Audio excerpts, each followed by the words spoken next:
நேற்றைய தினத்திலிருந்து தற்போது வரை பதிவான மழை நிலவரம் குறித்து அறிவிக்கப்பட்டுள்ளது. இது குறித்தான கூடுதல் விவரங்களை பதிவு செய்யலாம்.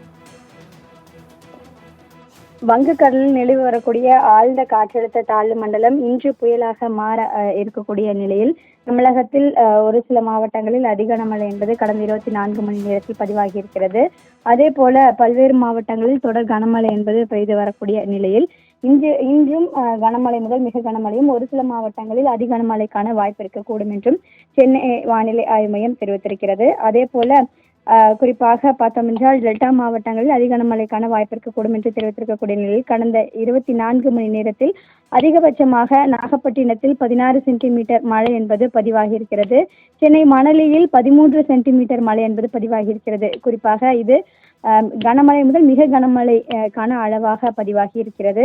அதே போல தமிழ்நாட்டில் பல்வேறு பகுதிகளில் தொடர்ந்து பரவலாக மழை என்பது பெய்து வருகிறது. அந்த வகையில் நேற்று காலை 5:30 மணியிலிருந்து இன்று காலை 5:30 மணி வரையிலும் நாகப்பட்டினத்தில் 16 சென்டிமீட்டர், சென்னை மணலியில் 13 சென்டிமீட்டர், செங்கல்பட்டு மாவட்டம் செய்யூர் பகுதியை பொறுத்தவரையிலும் 11 சென்டிமீட்டர் மழை என்பது பதிவாகி இருக்கிறது.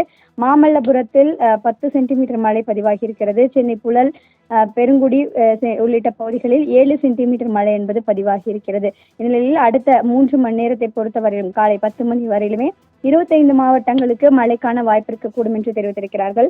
சென்னை, திருவள்ளூர், செங்கல்பட்டு, காஞ்சிபுரம், விழுப்புரம், கடலூர், மயிலாடுதுறை, நாகை, தஞ்சாவூர், திருவாரூர் உள்ளிட்ட 25 மாவட்டங்களுக்கு மழைக்கான வாய்ப்பு இருக்கக்கூடும் என்றும் சென்னை வானிலை ஆய்வு மையம் தெரிவித்திருக்கிறது. இந்த நிலையில் இன்று அந்த ஆழ்ந்த காற்றழுத்த தாழ்வு மண்டலம் என்பது புயலாக மாறிய பிறகாக டெல்டா மாவட்டங்களில் அதிகப்படியான மழைக்கான வாய்ப்பு இருக்கக்கூடும் என்றும், வடகடலோர மாவட்டங்களை பொறுத்தவரையிலும் கனமழை முதல் மிக கனமழைக்கு வாய்ப்பு இருக்கக்கூடும் என்றும் சென்னை வானிலை ஆய்வு மையம் தெரிவித்திருக்கிறது.